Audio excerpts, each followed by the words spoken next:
Sir మరొక అంశం వైఎస్ఆర్ ఆరోగ్యశ్రీ పేరు ఎన్టీఆర్ వైద్య సేవగా మార్చడానికి రంగం సిద్ధమైంది. దానికి జీవో కూడా పెట్టారు. ఇంతకుముందే ఎన్టీఆర్ హెల్త్ యూనివర్సిటీ పేరు పునరుద్ధరించారు. అంటే హెల్త్ యూనివర్సిటీకి విషయంలో జగన్మోహన్ రెడ్డి తప్పు చేశారు. నేను అప్పుడు ఎన్టీఆర్ హెల్త్ యూనివర్సిటీని వైఎస్ఆర్ హెల్త్ యూనివర్సిటీ పేరు పెట్టిన అర్థమే ఉంది. అప్పుడు విమర్శించిన టీడీపీ ఇప్పుడు మళ్ళీ ఆరోగ్యశ్రీ పేరు మార్చారు. ఆరోగ్యశ్రీ ఎవరి స్కీము? ఎన్టీ రామారావు టైంలో ఉన్నదా? ఆరోగ్యశ్రీ తెలుగుదేశం పార్టీ స్కీమా? చంద్రబాబు నాయుడు ప్రభుత్వం ప్రవేశపెట్టిన సంక్షేమ పథకమా? ఈ రెండు తెలుగు రాష్ట్రాల్లో చిన్న పిల్లవాడిని అడిగిన అది ఎవరి పథకం అంటే రాజశేఖర రెడ్డి పథకం అంటారు. అందరూ తెలుసు కదా. నేను అనేది ఏంటంటే మీరు పథకాల పేర్లు ఏ ప్రభుత్వం ఉంటే ఆ ప్రభుత్వం పేర్లు పెట్టుకుంటుంది. నేను పెట్టుకోనని అన్నాను. దీనికి కారణం ఏంటంటే మీరు సమాజంలో రాజకీయాలకు అతీతంగా ఉన్న గొప్పవారి పేర్లు పెడితే ఎవరు మార్చరు. మీ పార్టీకి సింబాలిక్గా ఉన్న వాళ్ళ పేర్లు పెట్టుకుంటున్నారు. పెట్టుకున్నప్పుడు ఆటోమేటిక్గా జగనన్న కానుక చంద్రన్న కానుక అవుతుంది. రాజశేఖర రెడ్డి పేరుంటే ఎన్టీ రామారావు పేరు అవుతుంది. రాజీవ్ గాంధీ పేరుంటే బీజేపీ వాళ్ళు మారుస్తారు. ఇప్పుడు మహాత్మా గాంధీ జాతీయ ఉపాధి హామీ పథకం మార్చలే కదా. కానీ రాజీవ్ కేఎల్ రత్న, రాజీవ్ బహిర్భూమి అన్నిటికీ రాజీవ్ పేరు పెడితే వాళ్ళు బీజేపీ వాళ్ళు చదువుకుంటారు.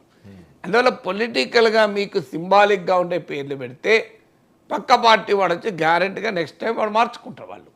కానీ కొన్ని పథకాలకు ఏమవుతాయి అంటే వైఎస్ఆర్ ఆరోగ్యశ్రీ నీకు అనదలుచుకోకపోతే ఆరోగ్యశ్రీ అను, లేదానికి ఇంకేదన్నా పేరు పెట్టు, ఆరోగ్య సంరక్ష పథకము అని. కానీ అదే పేరుండి ఆరోగ్యశ్రీ ఉండి దానికి వైఎస్ఆర్ తీసి ఎన్టీఆర్ పేరు పెడితే ఎన్టీఆర్ని అవమానించడం అవుతుంది. ఎందుకంటే అందరికీ తెలుస్తుంది వైఎస్ఆర్ ఆరోగ్యశ్రీ అని. ఓకే, మీకు ఆరోగ్యశ్రీ అంటే ఏంటి? హెల్త్ ఇన్సూరెన్స్, ఆరోగ్య బీమా పథకం, అంతే కదా. సో ఆరోగ్య సురక్ష పథకం, ఆరోగ్య సంరక్షణ పథకం. మీరు ఆరోగ్యశ్రీ పేరును కనీసం మన ఏం పేరు పెట్టారు? ఎన్టీఆర్ ఆరోగ్యశ్రీ అనే పెట్టారు కదా. ఎన్టీఆర్ వైద్య సేవ, ఎన్టీఆర్ వైద్య సేవలు పెట్టారు. అంటే ఎన్టీఆర్ ఆరోగ్యశ్రీ అని పెట్టకుండా ఎన్టీఆర్ వైద్య సేవలు అంటే దానికి మారు పేరు ఆరోగ్యశ్రీ. ఇంకా నయం ఎన్టీఆర్ ఆరోగ్యశ్రీ అని పెట్టలేదు. పెట్టండి ఇంకా తప్పే. సో అందువల్ల ఆ మేరకు బతికిచ్చారు ఎన్టీఆర్ వైద్య సేవలు. కానీ ఈ ఇన్నోవేషన్ ఎవరిది? రాజశేఖర రెడ్డిది. అందువల్ల రాజశేఖర రెడ్డి ఇన్నోవేషన్ను మీరు ఇంకేదన్నా ఎన్టీఆర్ రాజశేఖర రెడ్డి పేర్లు కాకుండా ఇంకేదన్నా తెలుగు వైతాళికుల పేర్లు, శాస్త్రవేత్త పేరు, ప్రకాశం పంతులు వైద్య సేవలు అని పెట్టుంటే అయిపోయేది కదా. ఈ కాంట్రవర్సీ ఎన్టీఆర్ పేరు ఇంకేదైనా పెట్టుకోవచ్చు. ఇప్పుడు అన్నా క్యాంటీన్లు ఉన్నాయి, ఖచ్చితంగా అది తెలుగుదేశం పార్టీ స్కీమ్. దానికి కంప్లీట్గా ఎన్టీఆర్ పేరు పెట్టుకోవడమే కరెక్ట్. సో అందువల్ల జగన్మోహన్ రెడ్డి వచ్చినాక దాన్ని తొలగించాడు కదా మీకు. అందువల్ల కొన్ని పథకాలకు పేర్లు ఎవరు మార్చినా ఆ పథకం ఎవరు పేరు పెట్టారని అందరికీ తెలుసు. ఇప్పుడు మీకు అవునన్నా కాదన్నా ₹2 కిలో బియ్యం పథకం ఎవరు అమలు చేయని దేశంలో ఎన్టీ రామారావు గుర్తొస్తారు కదా. దానికి ఇంకో వేరే వాళ్ళు గుర్తురారు. సో ఆరోగ్యశ్రీ వైద్య సేవలకు ఎవరు అన్నా కూడా గుర్తొచ్చేది రాజశేఖర రెడ్డి. నువ్వు దాన్ని ఎవడు ఆపలేడు. ఫీ రీఎంబర్స్మెంటు, ఆరోగ్యశ్రీ అంటే ఖచ్చితంగా రాజశేఖర రెడ్డి గుర్తొస్తాడు. ఉచిత విద్యుత్తు అంటే తెలుగునాట. దీనికి ఎవరు పేర్లు ఏది పెట్టుకున్నా ఏది ఏమీ లేదు. అయితే ఈ పేర్లు ఎందుకు వస్తాయి మార్పులు అంటే పొలిటికల్ సింబల్గా నువ్వు రాజశేఖర రెడ్డి పేరు పెట్టుకున్న తర్వాత దాన్ని తెలుగుదేశం పార్టీ ఎట్లా అమలు చేస్తుంది?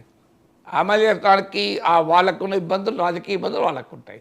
అందువల్ల ఇప్పుడు వీళ్ళు ఎన్టీ రామారావు పేరు పెట్టినా కూడా పేరు ప్రజల ఉదయాల్లో అది రాజశేఖర రెడ్డికి గుర్తింపు ఉంటుంది. అందువల్ల ఒక రకంగా ఎన్టీఆర్ని అవమానించడం. దానికన్నా నువ్వు తెలుగు వైద్య సేవలు ఇంకేదైనా పెట్టుకో, అమరావతి వైద్య సేవలని. సార్ రాజశేఖర రెడ్డి పేరు తీసి ఎన్టీ రామారావు పేరు తీసి రాజశేఖర రెడ్డి. ఈ రాజశేఖర రెడ్డికి ఎన్టీ రామారావులకు మధ్య కబడ్డీ మార్చి ఆడిపించింది ఎందుకంటే నాకు అర్థం కాని అంశం. సార్ మరొక ఇంపార్టెంట్ అంశం, జగ్గారెడ్డి గారు మరొక కాంట్రవర్సీకి తెరలేపారు. పెద్ద ఎత్తున ట్రోల్ అవుతున్న అంశం, రైతుల మీద సినిమా చేసి సొమ్ము చేసుకోవడం తప్ప చిరంజీవి చేసింది ఏమీ లేదు. ప్రధాని తెలిసి